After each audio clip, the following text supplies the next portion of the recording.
Hello, my name's Charlie. For anyone who's catching up on YouTube, this is the third session that I've done.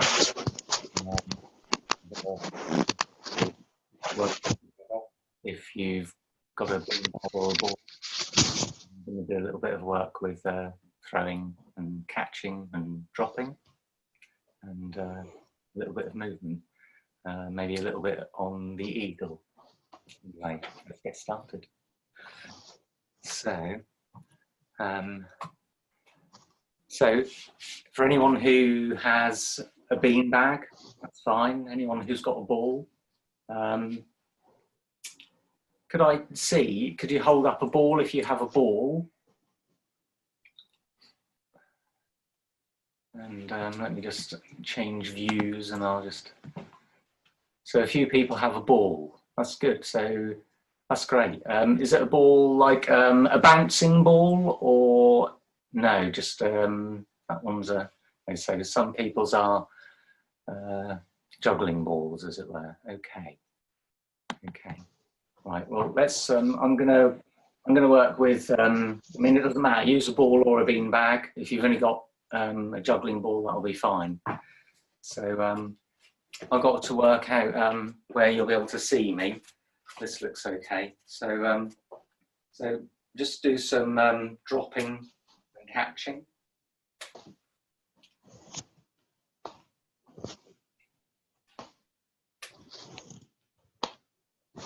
And then see if you can try some dropping, whereby we go down with the beanbag.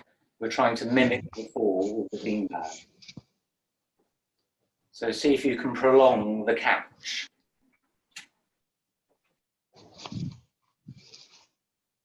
And I'm attempting to do this such that I can't hear my beanbag make a noise.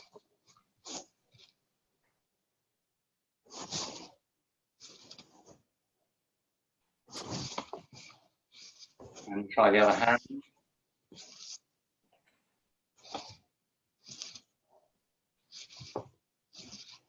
If I stand back a bit, I could hold it a bit higher. See?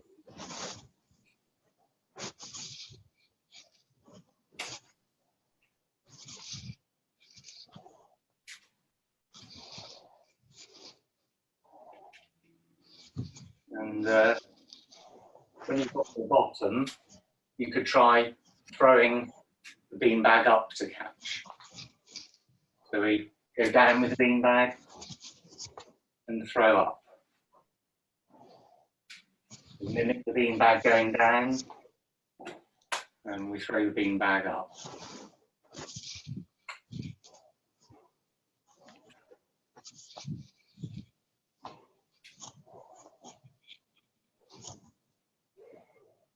So then just try some throwing from one hand to the other, and try to make use of this little practice that we've done where we're mimicking the movement of the beanbag, so that we can eliminate any sand, and our hands travelling just like the beanbag.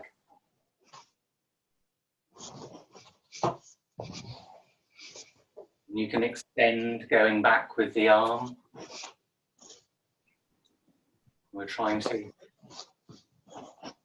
without making a sound, as it were. Trying to get into that space where the beanbag floats. Dropping is all part of it. Sometimes dropping helps us to really get with that movement.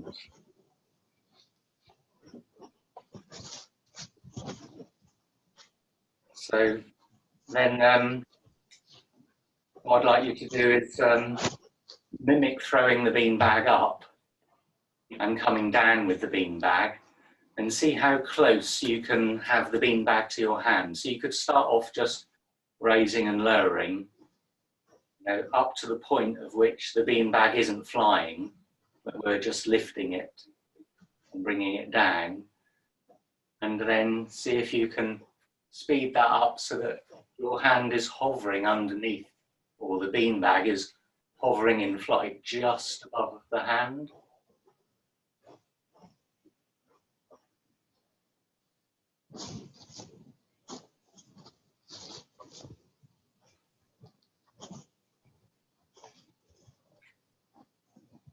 And try the other hand. You can start off just going up and down, and then just try to increase the speed to the point where the beanbag just hovers above the hand.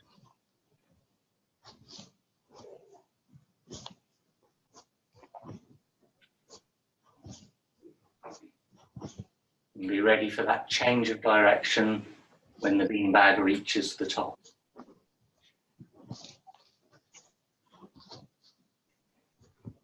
Okay, and then back to sort of the passing from one hand to the other, and try and do very gentle catching.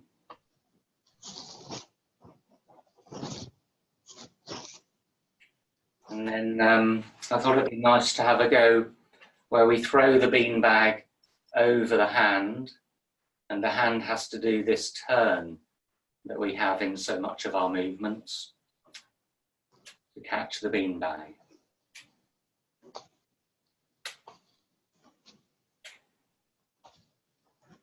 It's almost like something is being brushed on the very edge of the hand. If we imagine our hand extends out, and as the beanbag passes through, it's like a waft of air or something, and it turns the hand and is ready to catch.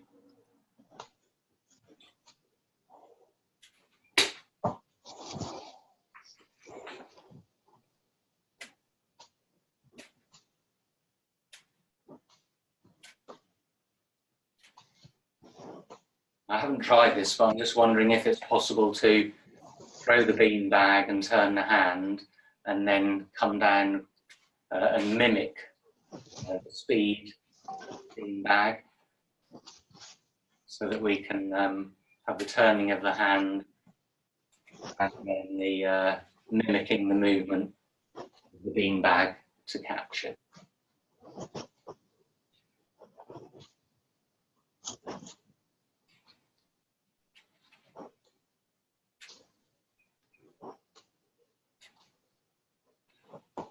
Okay, and then another one we can do is throwing the beanbag over the forearms. We can either do it over the top and grab the beanbag from above, and again see if we can mimic the movement of the beanbag itself.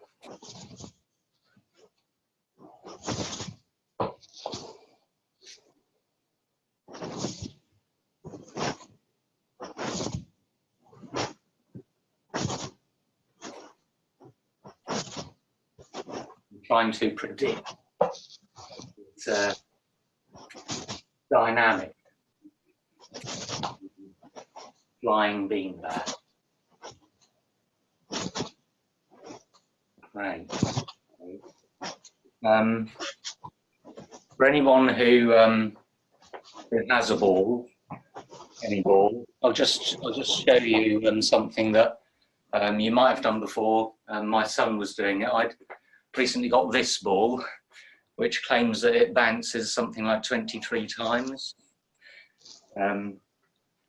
Anyway, something quite nice to do is experimenting with how high that you might let the ball go, but just doing it from here, where you'll be able to see it all the way to the ground. We can pass our hands underneath it and see how many times. So if you get a chance with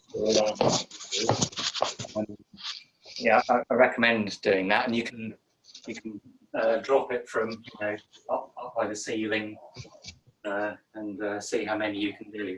And I tend to bring the fingers together. You can go over the ball and gradually get down. That's quite nice and probably quite fun to do.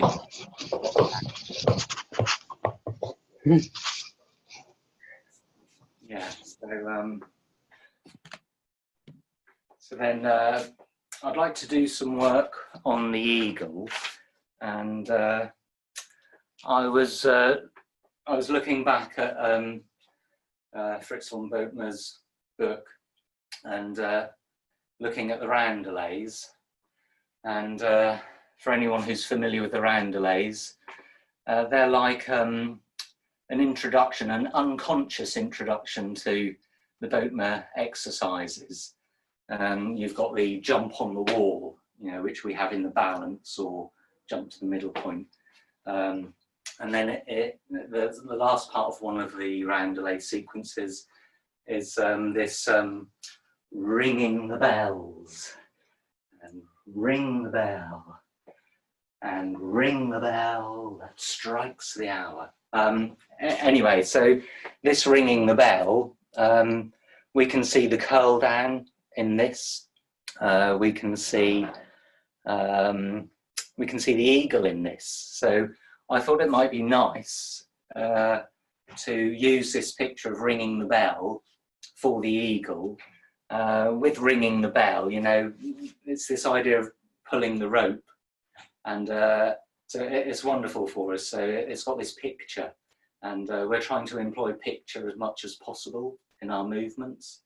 So try and capture this dynamic. So we've been working with the ball and how the ball travels, and it's this natural phenomena. You know, balls are this special thing.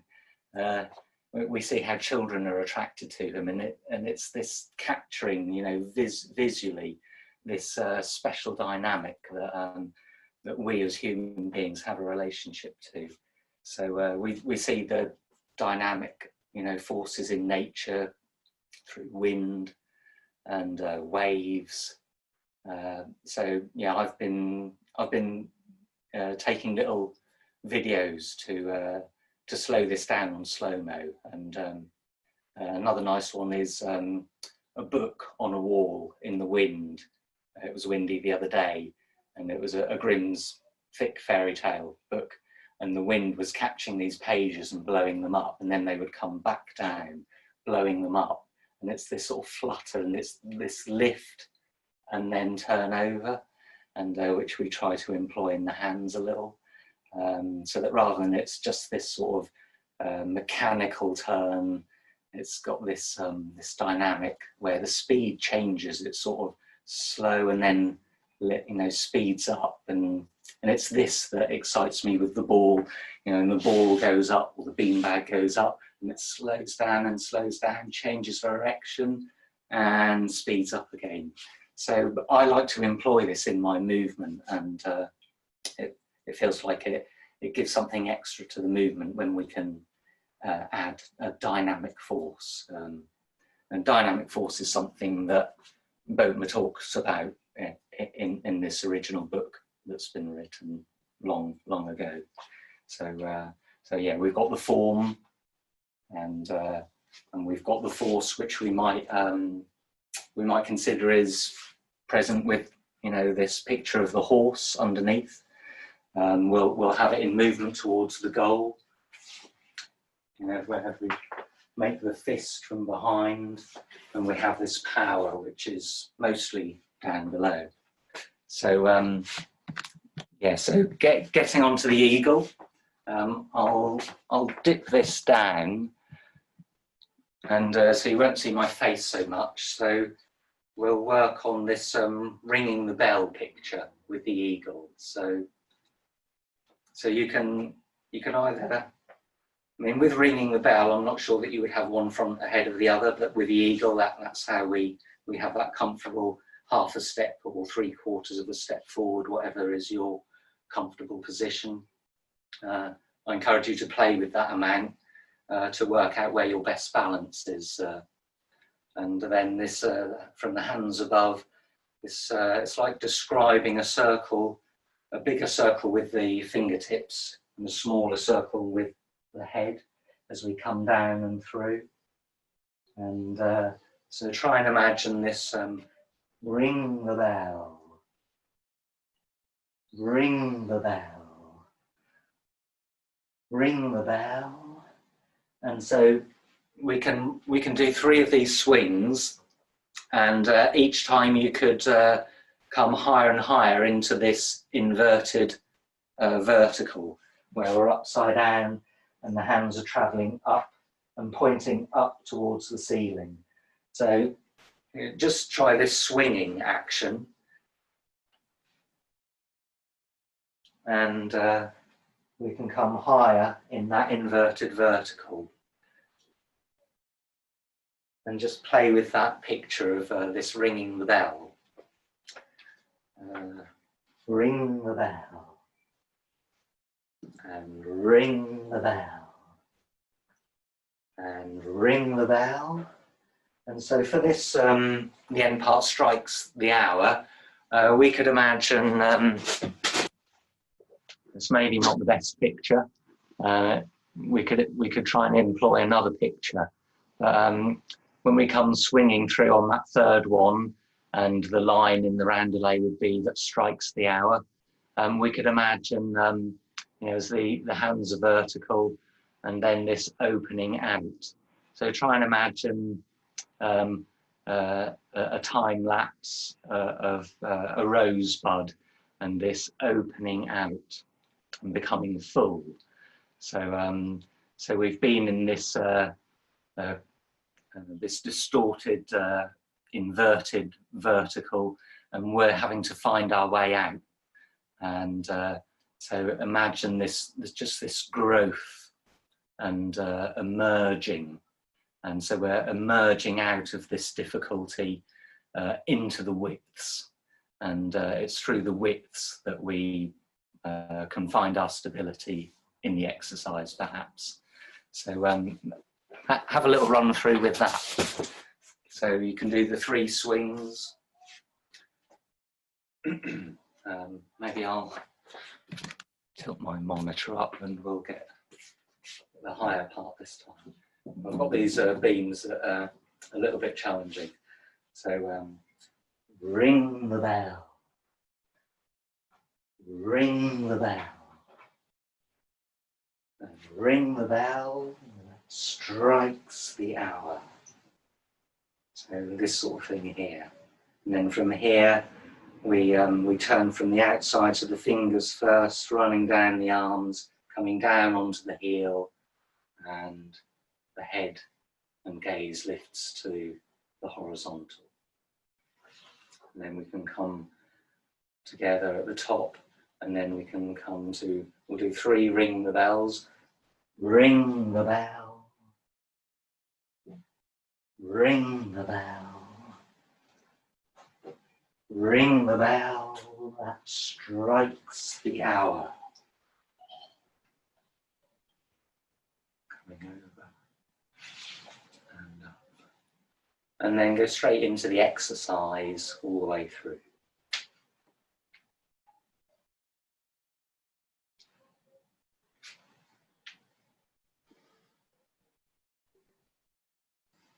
And again.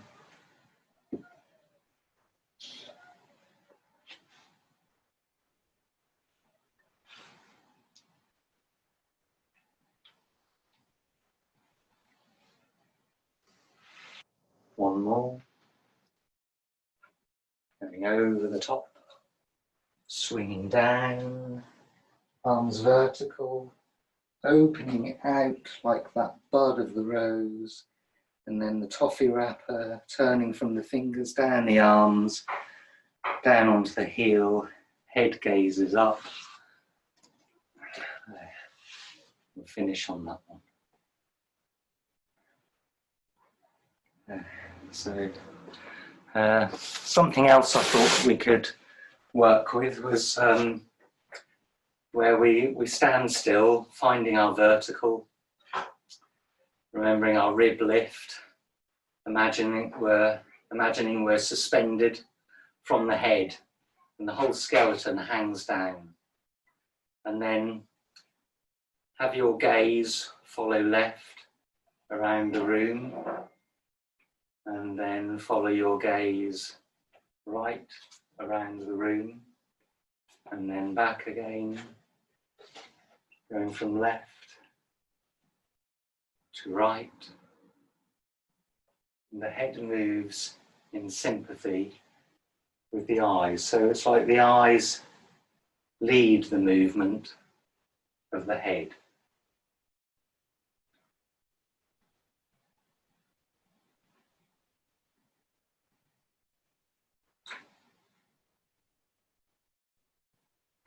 And then just fix your gaze directly ahead of you, and then imagine that your head is staying perfectly still, and then just rotate the shoulders, trying to keep the hips forward, but just turning the top half of the body.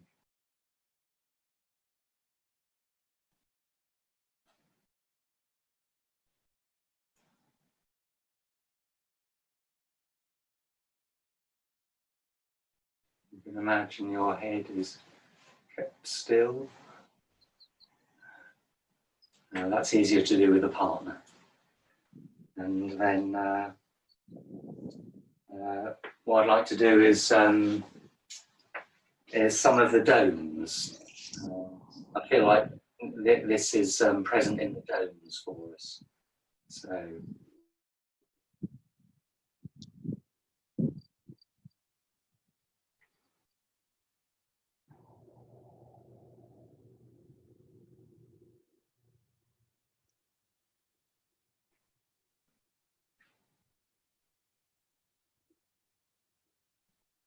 And again.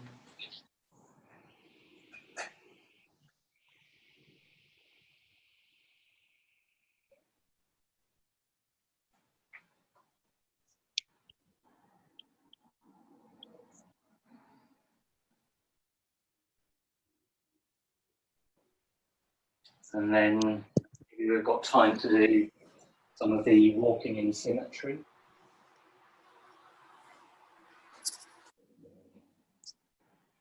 Turning the palm, opening across, coming back in, opening out, the head, fix the head the whole time. So the top half of the body is ear. Hera! Deva!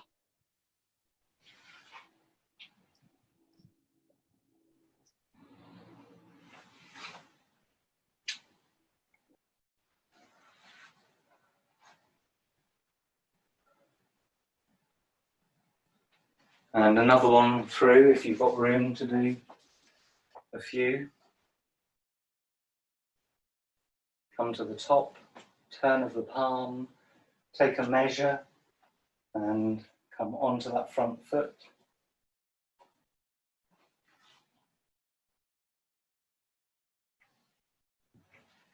Turn of the palm, come onto that front foot. Turn of the lower palm. Listening this way. Listening that way.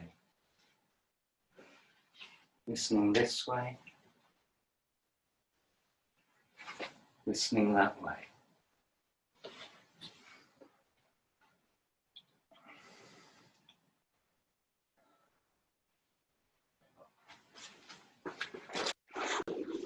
Well, thank you for watching. I hope that some of that can be of use to you and you can take it and do some other things with it.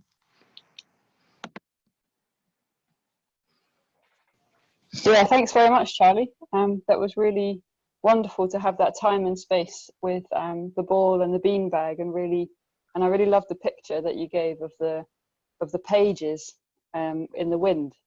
That got me all inspired, and I started moving in a particular way with that. So yeah, thanks for all these little tidbits and ideas to have. I'd like to be able to share these little bits of video. They're not very long with the book, and Yeah. with the ball bouncing and reaching its sort of crescendo before it changes direction and then falls again. Yeah, they're nice short little videos. So the beginning bit is normal speed, and then it slows down to see it slowed down. Yeah, Yeah. it'd be really Yeah, nice really to share them for people to look at and see the slowed down spatial spatial forces at work. Yeah.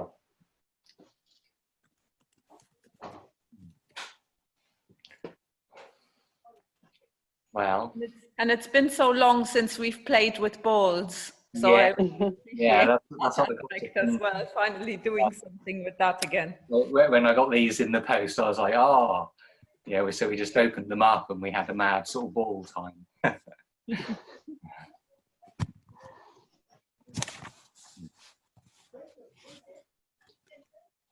Awesome. Well, thank you very much, Charlie. I'll finish the recording there, unless anybody wants to unmute themselves and share how that was for themselves. Yeah, so there's a couple of really nice chats, comments in the chat, Charlie. Thank you, Charlie. The page is in the wind.